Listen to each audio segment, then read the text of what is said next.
England, please apply online at bbc.co.uk/Be On A Show.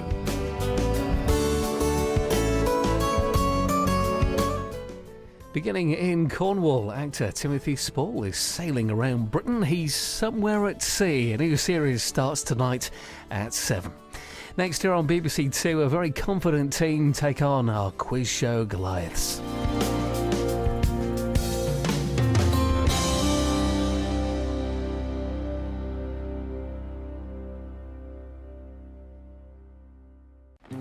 Big decision. What secondary school you're going to go to? When it comes to finding the right school, how much choice do we really have? I suppose we've got the ultimate choice, really. The grammar school or the independent school. There's actually, in reality, only a choice of one of two.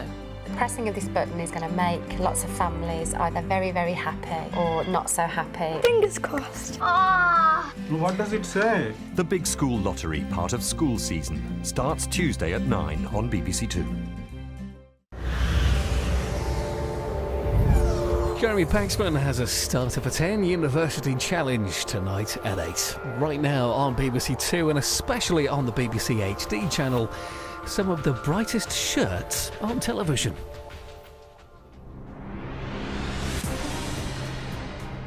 These people are amongst the greatest quiz players in Britain. Together they make up the Eggheads, arguably the most formidable quiz team in the country. Question is, can they be beaten? Welcome to Eggheads, the show where a team of 5 quiz challengers pit their wits against possibly the greatest quiz team in Britain. You might recognise them as they've won some of the country's toughest quiz shows. They are the Eggheads. And challenging our resident quiz champions today are Trouble Over Bridgwater. This team regularly attend the pub quiz at the Crown Inn in Somerset and have won on more than 10 occasions. Let's meet them. Hi, I'm Greg, I'm 44 and I'm a business development manager. Hello, I'm Matthew, I'm 43 and I'm a human resources manager. Hi, I'm Joe, I'm 49, I'm a music technology and education consultant. Hi, I'm Mark, I'm 44 and I'm an IT manager. Hi, I'm Fletch, I'm 48 years old and I'm an account director. Team names first of all, Trouble Over Bridgwater, liking the pun.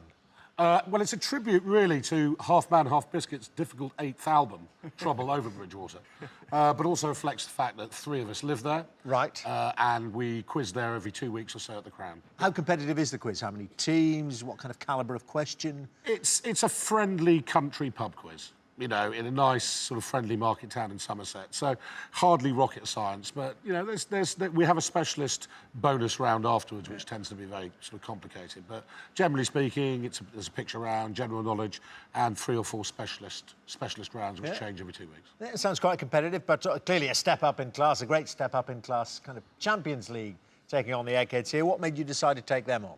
It seemed like a good idea at the time. Yeah. In fact, Joe and I kind of simultaneously had the idea to do it, so we used our telepathy and thought we'd give it a crack. Well, you might need to use that to get some of the questions right today. Let's give it a crack then. Every day there's £1,000 worth of cash up for grabs for our challengers. However, if they fail to defeat the Eggheads, the prize money rolls over to the next show. So Trouble Over Bridgwater, the Eggheads have won the last 2 games, which means £3,000. Says you can't beat the Eggheads. And the first head-to-head battle is on the subject of film and television today. Film and television, and any one of you can play at this stage. Like me then, yeah? It's yeah. Matthew, Okay, yeah. Yeah, I'm going to take that, Dermot. And which Egghead would you like? Any of those 5? I'm going to play against Judith. Judith. OK, let's have Matthew and Judith into the question room then, please, just to make sure there's no conferring. Matthew, do you want to go first or second? I'd like to go second, please. OK, putting Judith in and hoping for that early slip from the Egghead. Judith, what item regularly appeared on the conveyor belt in the final round of TV's The Generation Game? Building blocks, swing, cuddly toy. I can't remember, but I have a feeling it was the cuddly toy. It was, yes, always the cuddly toy there. OK, good start for Judith. And Matthew, what is the name of the character played by Gemma Arterton in the 2008 film Quantum of Solace? Strawberry Fields, Apple Meadows or Plum Valleys? I think, Dermot, I should get this, because I'm quite a big Beatles fan. I think she was Strawberry Fields. Ah, the Beatles link. It is the right answer, yes, Strawberry Fields. So, Judith, who conquers the universe and goes on a trip to Mars, according to the titles of 1930s and 1940s film serials, starring Buster Crabbe, Buck Rogers, Superman, or Flash Gordon? This is the sort of thing Chris would know. I think it might be Flash Gordon. I think Chris might know it. Well, you know it as well. Flash Gordon is correct. I have two. And Matthew. Albert Tatlock, played by Jack Howarth, was a character in which TV soap? Emmerdale, Coronation Street, or EastEnders? I think he was the old relative that Ken Barlow used to live with, one of the original cast in Coronation Street. Yes, indeed, correct. 2-all. And Judith, which actor plays Cutler Beckett in the Pirates of the Caribbean series of films? Rufus Sewell, Tom Hollander, or Joseph Fiennes? Again, it'll have to be a guess. I haven't seen any of them. Oh dear, I don't know. Rufus Sewell. Helps having seen them, because there's only one of those actors in it, and it's not Rufus Sewell. Is it Tom Hollander? It is Tom Hollander. Was that the other one you were thinking Yeah. of? Clearly, Tom Hollander is Cutler Beckett. And it means that's a great spot from your point of view, Matthew, for Judith to slip up, because you go straight through to the final round if you give me a correct answer here. The computer division of Lucasfilm that future Apple boss Steve Jobs bought from George Lucas in 1986 subsequently went on to be known as what? DreamWorks, Pixar, or Lionsgate? I'm not sure about this, Dermot, but I think it's the group that revolutionised animation. I think it's Pixar. Pixar is correct. Well done, Matthew. You are through to the final round. Well, some very solid quizzing from both of you, apart from that Pirates of the Caribbean answer from Judith, means that she won't be in the final round. You're there, Matthew. Would you both please come back and join your teams? Well, no trouble for trouble over Bridgwater there. All still standing, and one of the Eggheads gone after our first clash. And our next subject today is music. And who'd like to play this? Can't be Matthew. Any of you other four? Music. We have a specialist. Yeah, go on, Joe. Over to you, Joe. Joe. Go on, Joe. Who'd you like to play, Joe? Can't be Judith, any of those four. You choose. Go, Kevin. Kevin it is. Kevin it is on music. OK, 4 times world quiz champion, mastermind, brain of Britain. Well, awesome. It's your specialist subject, though, isn't it? Let's have Joe and Kevin into the question room, please. Well, Joe, before you went in, I mentioned Kevin's quiz credentials. That's on the broad front, but on this specific front, on music, Kevin, you've lost 3 out of your last 4 games. Yes, yeah, bad run. Yeah, well, you remember, so you could have chosen wisely. Here you go. Do you want to go first or second? I'll go second, thank you. What worked for Matthew? See if it works for you, Joe. And Kevin's first then. Kevin, which country won the 2009 Eurovision Song Contest with the song Fairy Tale? Norway, France, or Turkey? Won by a street as well. It almost seemed to be was the heavy favourite in the betting, and it almost seemed to be a foregone conclusion in a way. It was Norway. Norway is the correct answer. 2009 Eurovision Song Contest winners. So Kevin's off the mark. And Joe, which pop group's lineup consists of siblings Kim, Debbie, Joni and Kathy? The Osmonds, Sister Sledge or Five Star? Well, we discount the Osmonds. They're all male, apart from Marie, who wasn't sort of in that lineup.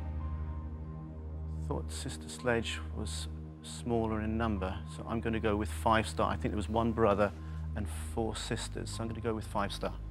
OK, Five Star for Kim, Debbie, Joni and Kathy and an unnamed male, you believe? It's not. It is the Sisters of Sister Sledge. Sister Sledge. So nothing there. So can Kevin keep it up and fix his record in this category? Kevin, in 1978, the duet You Don't Bring Me Flowers was a UK top 10 hit for Barbara Streisand. And which singer? James Taylor, Neil Diamond or Barry Manilow? Well, I thought Neil Diamond before the choices came up, and I'm sure it wasn't either of the others, so Neil Diamond. Neil Diamond it is, yes. You Don't Bring Me Flowers, Barbara Streisand and Neil Diamond. So you need to get this, Joe. Harry Enfield had a UK hit single in 1988 performing as which of his characters? Wayne Slob, Stavros or Loads of Money? The only one I can think of that he released a single with was Loads of Money. Loads of Money is correct. You are off the mark, but behind and facing ejection if Kevin gets this. What nationality was the classical composer Alexander Scriabin? Swiss, Russian or German? He was Russian. Nothing more really to say on that one. He was Russian. You're Russian into the final round. It is the correct answer, Russian there, which means, Kevin, you're in the final round, and Joe, you won't be playing there. Would you both please come back and join your teams?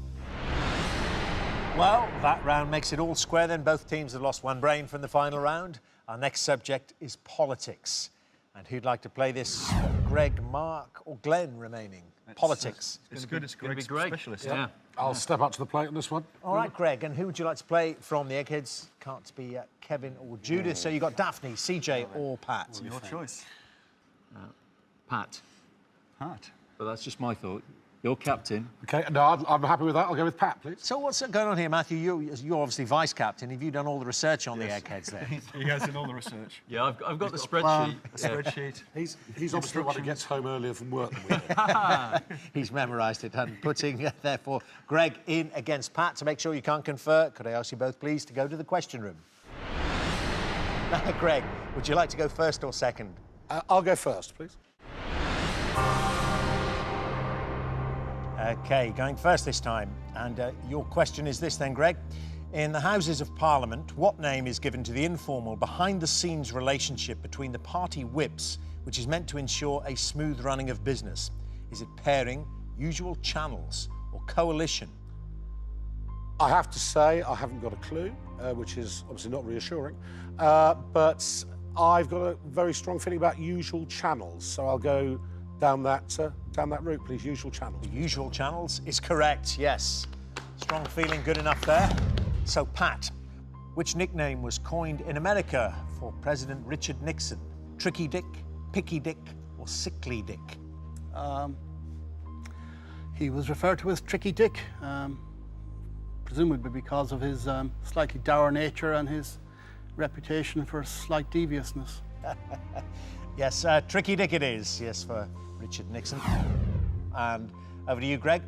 In 1996, which former Labour minister was fined after his dog Buster fatally attacked a goose in London's St James's Park? Is it Roy Hattersley, Dennis Healey, or Gerald Kaufman? What a peach of a question this one is. I don't think it's Dennis Healey, because I think he lived in Sussex. He was retired at the time, so I think Roy Hattersley might well have been out the frame. So I think, purely on age basis, I'm going to go with Gerald Kaufman, who I think would still have been an MP at that time. No, it's not Gerald Kaufman. It is Roy Hattersley. OK, Pat. Chance for the lead then. Which British playwright and radio broadcaster was instrumental in the foundation of both the CND and the short-lived socialist organisation, the Commonwealth Party? Noel Coward, John Osborne or J.B. Priestley? I don't know this one. I've never heard of Noel Coward being particularly politically active. He's always pictured in his dressing gown with a cigar, quipping. So I think I'll dismiss Noel Coward. I don't know very much about J.B. Priestley. He certainly was a playwright. I'm not sure how politically active he was. John Osborne was one of the angry young men, which suggests a certain political stance. He certainly wrote plays. I'm not sure whether he was a big radio presence, but of the three, I think I'll have to plump for John Osborne. John Osborne, angry young man. But J.B. Priestley's the one you should have given me. J.B. Priestley, involved with the CND and the Commonwealth Party. So, not too much damage done with Buster there, Greg, apart from to the goose. And it's all square still. Third question. Pim Fortuyn, who was assassinated in 2002, was a politician in which country? Denmark, the Netherlands or Sweden? I think he was Swedish. I don't know why I think he was Swedish. I remember there being an assassination in Sweden. So I'm going to go down the Swedish route and say Sweden. OK, Sweden. Assassination in Sweden. There certainly was of their Prime Minister, but not then, and not Pim Fortuyn. It's incorrect. It is Eggheads. Netherlands. It's the Netherlands. The Swedish one was Olaf Palme, wasn't it? 86. A long time ago. And a chance then for Pat to win the round. Pat, in Westminster, what term is given to the period leading up to the dissolution of Parliament for a general election in which vital government legislation is often hurriedly passed? Wash up, soak up, or clean up? I'm not sure I've heard this term. Perhaps clean up is the best of the three options, so I'll go for clean up. You're not cleaning up. It's not right. It is wash up. Wash up. So, all square. We go to sudden death, and Greg, I'm sure Matthew's told you this means that we withdraw those options. Just got to hear an answer from you now, so no choices from here on until we get a winner. Which broadcaster and writer, who first became well known as a presenter of BBC Two's late-night lineup in the 1960s, was appointed a voice of older people by the government in November 2008? Fortunately, I think I know the answer to this due to listening to a recent edition of Desert Island Discs. I think the answer is Joan Bakewell. You're absolutely right. Yes, Joan Bakewell. So well done there. And it means you've got to get this, Pat. Warren Christopher served as Secretary of State in the first administration of which 20th century US president? I think he was a Democrat, which would mean that it's Carter or Clinton. And as the question suggests, the first term of which president, I think it's Bill Clinton. Yeah, you got it. Well done, Bill Clinton. OK, Greg, another question. At Maastricht in 1991, the two countries that negotiated formal opt-outs from the euro single currency were the UK and which other? Trying to think who else have been Euro boo boys in the past. I haven't really got any idea at all, but I've got a sneaking admiration for the Danish in these things, so I'm going to go for a bit of a guess and go Denmark. Greg's got a sneaking admiration for them. I'm sure it's growing now because that's correct. Denmark. Pat, which word derived from the name of a 19th century governor of Massachusetts means to manipulate the result of an election by redrawing electoral boundaries to favour a particular party? I think he was either Elwood or Elmore Jerry, and I think the term is gerrymandering. Yeah, that's fine. Gerrymander is correct, except if I'd asked for his name, I'm not sure about that. It's Elbridge Jerry, but the term is to gerrymander or gerrymandering. Well done, Pat. And back to you, Greg. Which politician and Privy Councillor is the daughter of the author Vera Brittain? Who wrote the most wonderful testament to youth? The answer is Shirley Williams. Yes, it is Shirley Williams. Well done, Greg. Greg, you seem to be doing a lot better since we took the options away. You're the reverse of nearly everyone who plays Eggheads. This game's so much easier when you don't have any choices. It's not what a lot of people say, but let's see if it wins the round for you. And your next question, Pat. Which think tank was founded in 1993 by Jeff Mulgan and Martin Jakes? Jacqueus. This is a problem. I've heard of Martin Jakes, but I'm not sure I know what I can recall his think tank. I'm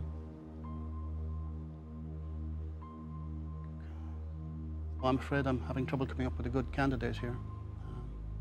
I'm sure I've heard of it, but I just can't. Maybe it's something like Britain in Europe or something.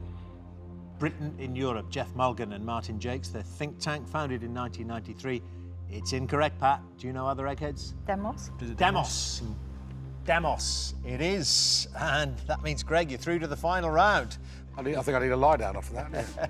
Well played, Greg. That was absolutely fantastic. It means you are in the final round. Would you both please come back and join your teams? Well, after that trouble over Bridgwater in the Ascendant, they've lost one brain from the final round, but the Eggheads have lost two. So you're guaranteed at least three of you in that final round. Let's see if you can make it four on this subject with arts and books. If you'd like to play, there's two remaining players, Mark or Glenn. That's Glenn, isn't it? I think, Glenn, your time has come. Your time has come, Glenn. It's not a subject that I'm strong on, as we know. I'm food and drink and geography, but I'll go because you're better generally, so if I go out, at least it's a stronger final. Go for it. Yeah, you'll be good. You'll be good. Yeah. You'll be good, you'll do well. All right, stay with us and choose from Daphne or CJ down the end there. Well, if it had been me, I'd have gone for CJ. The legend, which is CJ. Because Matthew would have told me to.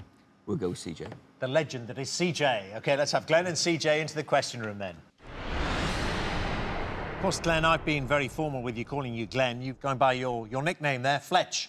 Yeah, I guess I'm known as both, really. Yeah. Glynn to people who probably don't know me as well, but a lot of people who are close to me call me Fletch, so I'll allow you to call me Fletch. Oh, OK, good. And that's imaginatively from your surname, is it? Fletcher? That's right. I'm one of 3 brothers, so there's 3 Fletchers around the place. OK, now, well, Fletch, what would you like to do? Would you like to go first or second? I'd like to go first, if I may, please. OK, first on arts and books, and this is your question then. A type of paint in which the pigment is mixed with water and glue and often chalk is known as what? Distemper, cloisonne or bas relief? I don't believe it's bas relief, so I'm tied between distemper and cloisonne, so I'm going to go with distemper. Distemper. It's the right answer, yes, well done. And CJ, in the Harry Potter books, what type of creature is Ron Weasley's pet? Scabbers, rat, toad or crow? I've never read the books, but I have endured each of the films just in case questions came up on them. I think it's a rat. Scabbers is a rat, yes, well done. It paid off in the end. And back to you, Fletch. Which fictional intelligence agent appears in the 1961 novel Call for the Dead? Harry Palmer, James Bond or George Smiley? I've not heard it from any of the James Bond series, so it's between Harry Palmer and George Smiley. I know there's 2 guys in the team that'll absolutely know this, but I'm going to go for Harry Palmer. OK, avoiding Bond. And you should have gone Smiley. It's George Smiley, not Harry Palmer, but works out with James Bond. Nothing there. But CJ, for what does the letter S stand in the name of the writer C.S. Lewis? Stickles, Staples or Stopes? I know this perfectly well. I've learnt all this. Do you know? I can't remember. I know this. I'm an absolute idiot. I know this perfectly well. I'll go for Stopes. OK, Stopes. It just sounds right. OK, and what's the C? Clive Staples Lewis. Clive Staples Lewis. So, good news, Fletch, stays all square. And your third question. Which author wrote the Sword of Honour trilogy featuring the World War II novels Men-at-Arms, Officers and Gentlemen and Unconditional Surrender? Graham Greene, James Michener or Evelyn Waugh? I don't know why, but I'm going to go James Michener. James Michener, Sword of Honour trilogy. It's Evelyn Waugh. Evelyn Waugh, Men-at-Arms, Officers and Gentlemen, and Unconditional Surrender. Well, none of that here. A good battle going on, but you need to hope CJ doesn't get this. And CJ, Why Are We in Vietnam? Is a 1967 novel by which American writer? Tom Wolfe, Norman Mailer, or John Updike? Well, unlike the last one, this one I just don't know. I mean, the most forthright of those, the one who's most willing to challenge, is Norman Mailer, of course. Simply because it sounds very challenging and questioning, I will try Norman Mailer. Norman Mailer, Why Are We in Vietnam? Is a 1967 novel by Norman Mailer. It is correct, CJ. You've made it into the final round, and Fletch means you won't be playing there. Would you both please come back and join your teams? So this is what we've been playing towards. It's time for the final round, which as always is general knowledge. But I'm afraid those of you who lost your head-to-heads won't be allowed to take part in this round. So Joe and Fletch from Trouble Over Bridgwater and Pat and Judith from the Eggheads, would you leave the studio, please? So Greg, Matthew and Mark, you're playing to win Trouble Over Bridgwater, £3,000. Kevin, CJ and Daphne, you're playing for something which money cannot buy. It is the Eggheads' reputation. As usual, I'll ask each team 3 questions in turn. This time the questions are all general knowledge and you are allowed to confer. Trouble Over Bridgwater, the question is, are your 3 brains better than the Eggheads' 3? And Greg, Matthew and Mark, would you like to go first or second? We'd like to go first, please, David. Here we go. First question. Colo Torre, Gael Clichy and Manuel Almunia represented which Premier League football team during the 2008-9 season? Liverpool, Arsenal or Chelsea? Kolo Touré, Gael Clichy and Manuel Almunia represented which Premier League football team during the 2008-9 season? Well, as an avid AFC Bournemouth supporter, come on you cherries, I don't pay much attention to the Premier League, but my best friend is an Arsenal supporter, and if I got this wrong, he'd kill me, so I'm going to go with the Arsenal. It is the Arsenal, is correct, yes.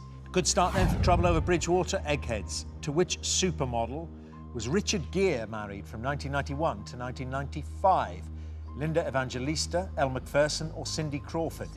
To which supermodel was Richard Gere married from 1991 to 1995? He was married to Cindy Crawford. Cindy Crawford is the right answer. So, second questions each. And this is yours. Trouble Over Bridgewater. Dengue is a type of what?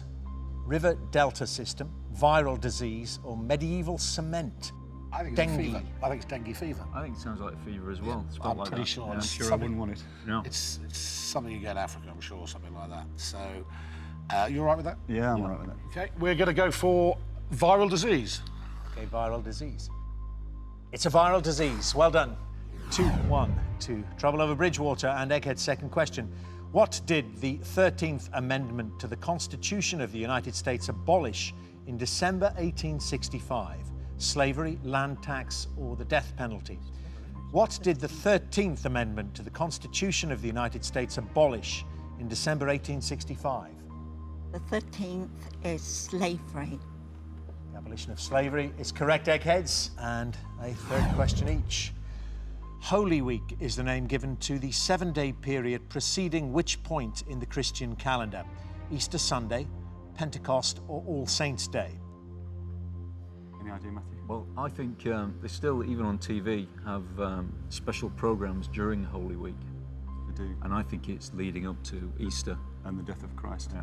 It's got to be, hasn't it, if we don't know? That's what I think. Good, obviously. Matthew, I'll go with Matthew. Quite happy with that. We'll go for Easter Sunday, please, Dan. Okay, Holy Week, 7-day period leading up to Easter Sunday. It's the right answer. Well done, It's Matthew. 3 to you. And the Eggheads must get this. Skinks, of which there are several hundred species, belong to what group of creatures? Lizards, snakes, or frogs? Skinks, of which there are several hundred species, belong to what group of creatures?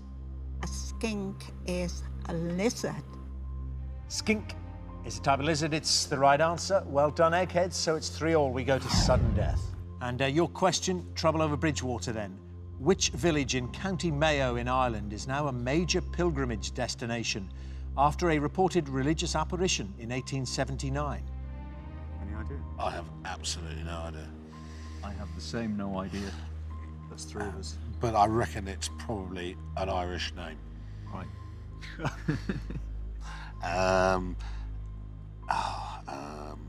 Let me see. Something might come inspirationally to me in a minute. County Mayo.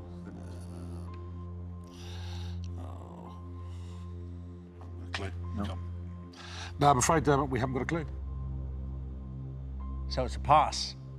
Do you know, Eggheads, if you've been put in there? Knock. Knock. Yes. It is Knock.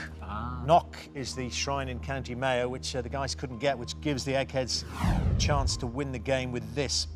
Pendolino is a name commonly associated with which type of transport? Pendolino is a name commonly associated with which type of transport? It's a train. It's the new version of the ATP from the 80s, which used to lean as it went around the corners. Tilting train. Tilting train is the right answer, Eggheads. You've won.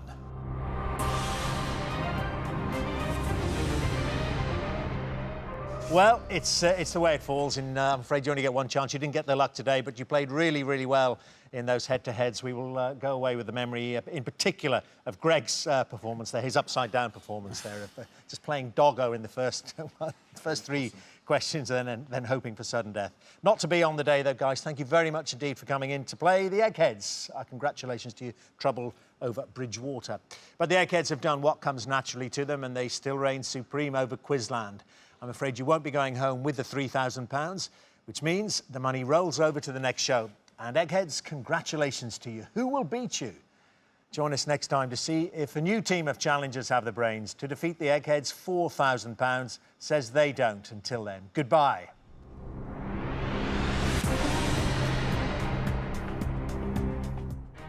Turning up the heat as a sweat vest seeks investment in tonight's Dragon's Den at 9. Now, a brand new series for BBC Two, architect Dr. Jonathan Foyle takes in a medieval mason's view of Durham Cathedral, climbing great buildings in a moment.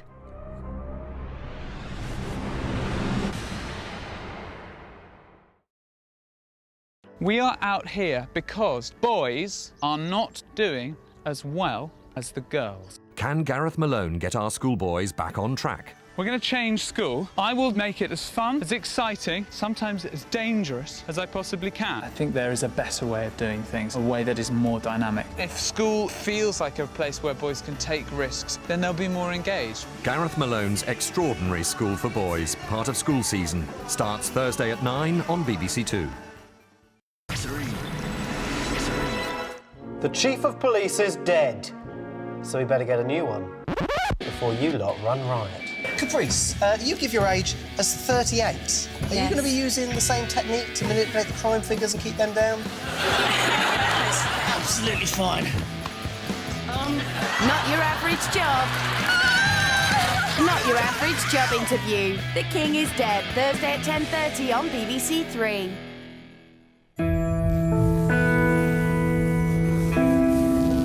Better have a head for heights now. Breathtaking views in a brand new series. Dr. Jonathan Foyle's Climbing Great Buildings starts with Durham Cathedral, now on BBC Two and BBC HD.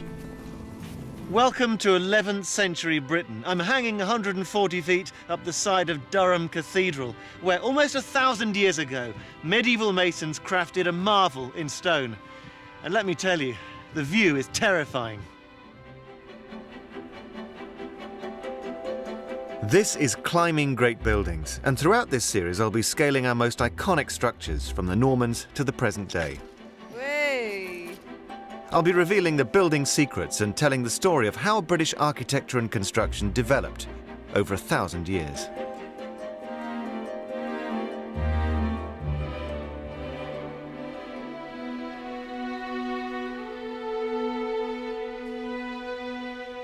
My journey begins here in the northeast of England at Durham Cathedral, built from 1093, in the Norman, or known in the trade as the Romanesque style.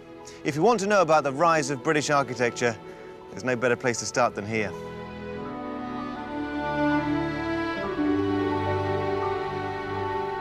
In order to see all this, I need to get close up to parts of the buildings most of us never see when we visit them.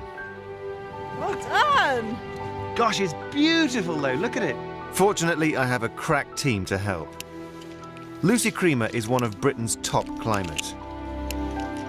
Oh, Jonathan, this is fantastic. And she, along with her team of riggers and all-action cameraman Ian Burton, will be helping me on my vertical adventures. Today, I will scale the 70-foot north wall to have a close look at its 900-year-old stonework. Stone's in dreadful condition in some of these places. I'll get a unique view of its beautiful vaulted ceiling. Oh my lord, that is so high.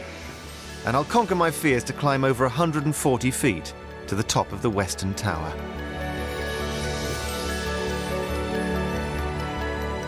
In 1093, when Durham Cathedral began to be built, England was experiencing the biggest building boom since the Romans had left. After the Battle of Hastings, William the Conqueror asserted his power with a mixture of military might and